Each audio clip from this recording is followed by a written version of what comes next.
எல்லாத்துக்கும் வணக்கம். குலம் தெரியாம போனாலும் குல தெய்வம் தெரியாம போக கூடாது.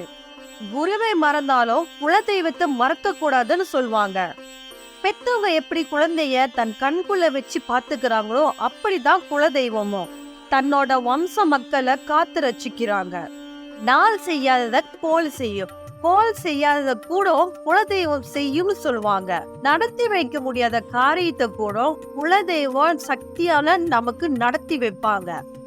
யமன் ஒருத்தவங்களை நெருங்க போறாங்கன்னா அது ஃபர்ஸ்ட் அவரு ஒரு குலதெய்வம், ஒரு வம்சத்தோட காக்குற குலதெய்வத்துக்கிட்ட அனுமதி கேட்டுட்டு அதுக்கப்புறமா தான் அவங்கள நெருங்க முடியும். குலதெய்வ வழிபாடு 7 தலைமுறையை காக்குன்றது அது ஒரு பழமொழி. அப்படிப்பட்ட சக்தி வாய்ந்த நம்மளோட மண் தமிழ் குல தெய்வங்கள் எப்படி உருவானுச்சு?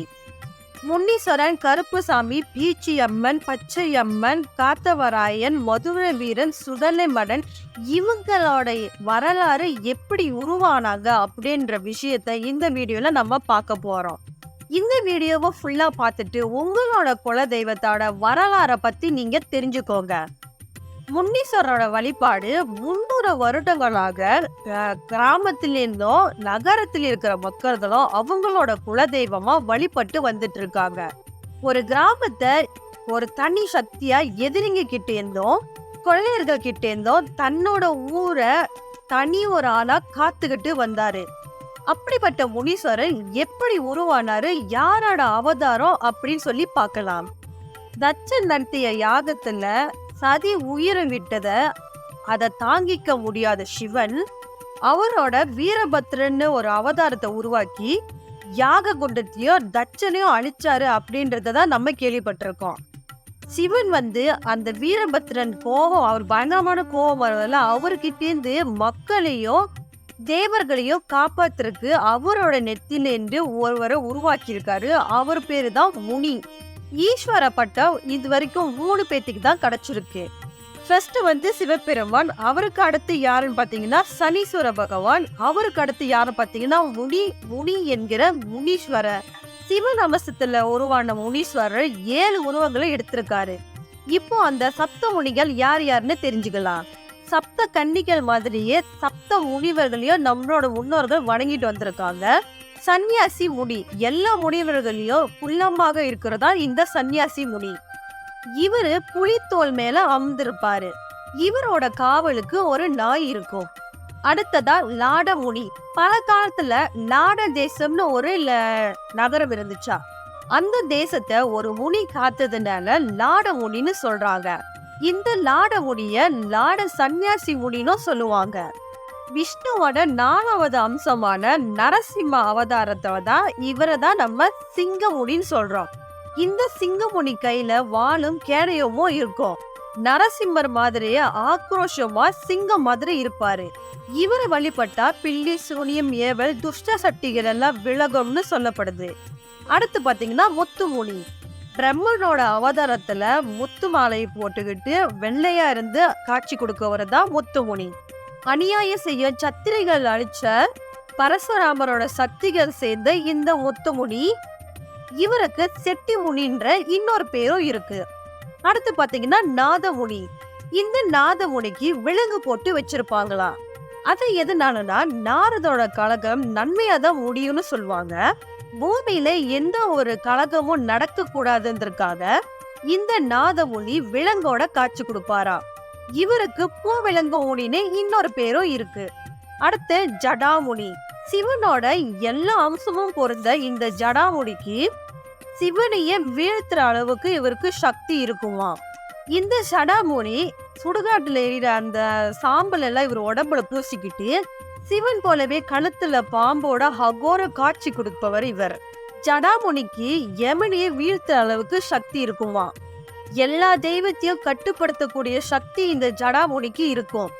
அடுத்து பாத்தீங்கன்னா கும்பமுனி. இந்த கும்பமுனிய அகத்தியர் தோன்றினார் பாத்தீங்களா, அதனால இவரை அகத்தியர் முனிவர்னு சொல்லுவாங்க கும்பமுனின்னு.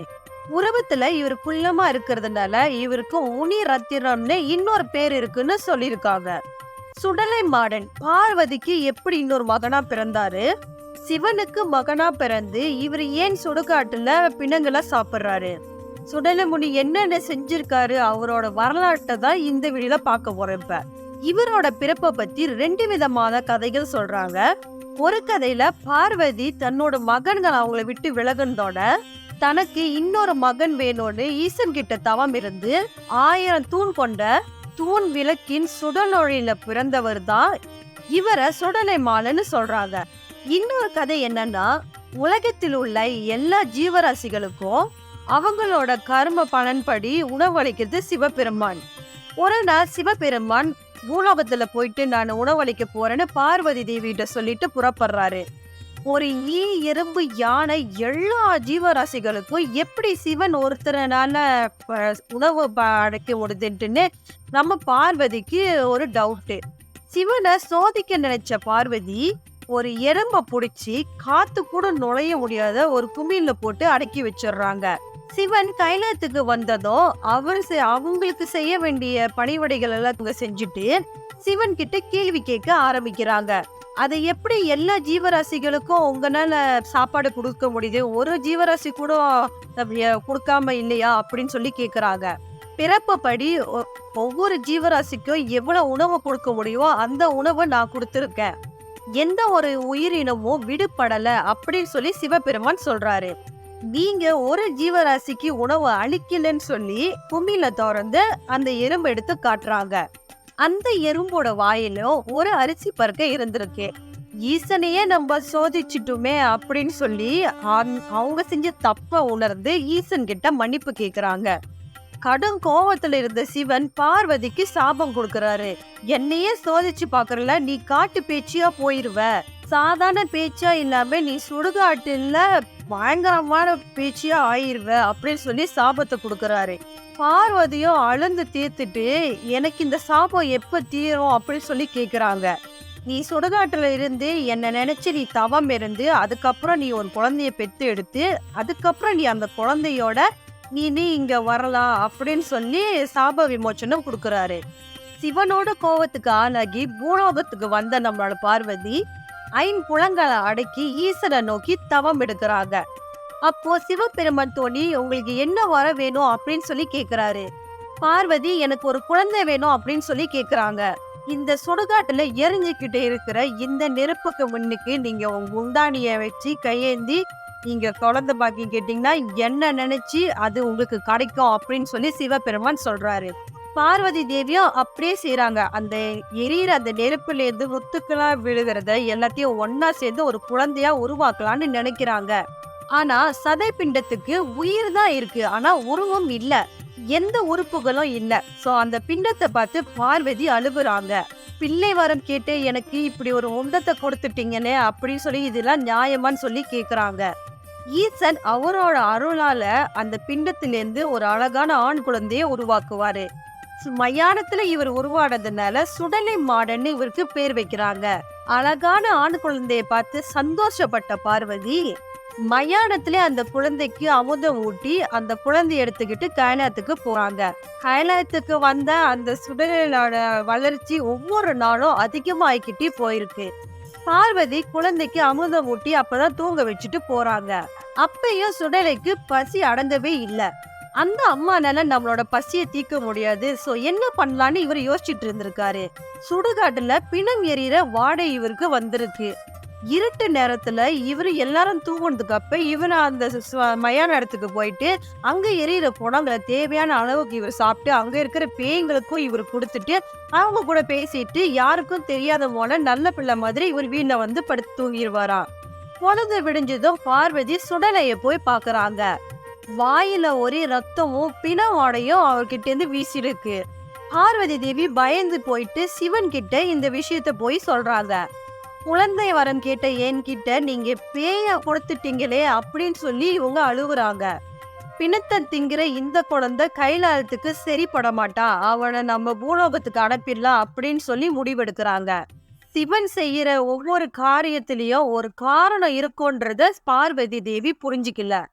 சிவன் பெருமான் உடனே சுடலை கிட்ட போய் சொல்றாரு, நீ இனிமே இங்க இருக்க வேணாம், உனக்கு அந்த மயானத்துல நிறைய வேலை இருக்கு, அந்த மயானத்துல போய் நீ நிறைய வேலை பார்த்துட்டு அங்கேயே இருந்துக்கோ அப்படின்னு சொல்லி சிவன் சொல்றாரு. அதுக்கு உடனே சுடலை சொல்றாரு, நீங்களே சொல்லிட்டீங்க, சரி நான் அங்க போயிடுறேன், ஒன்னும் பிரச்சனை இல்ல. ஆனா அங்க போய் நானு யார் கூட இருக்கிறது, எங்க தங்குறது அப்படின்னு சொல்லி கேட்கிறாரு. அது மட்டும் இல்லாம, நான் இப்படியே போனா என்னை யாரும் மதிக்க மாட்டாங்களே அப்படின்னு சொல்லி சொல்றாரு. நீ பூமிக்கு போனதும் உன்னை நானே வழி நடத்துவேன். உனக்கு தேவையான உணவுக்கு நீனே சுடுகாட்டிலே நீ சாப்பிட்டுக்கலாம். அது மட்டும் இல்லாம உனக்கு கொடை விழா நடத்தி உனக்கு படையெல்லாம் வைப்பாங்க அப்படின்னு சொல்லி சிவன் சொல்றாரு. பூலோகத்துல போயிட்டு அவங்க படையல் போட்டோம் அது பிரச்சனை இல்ல. எனக்கு இப்ப நீங்க இங்க கொடைய கொடுங்க அப்படின்னு சொல்லி கேக்குறாரு. 8 பரண் போட்டு 8 அடுக்குல எனக்கு படையல் வேணும்.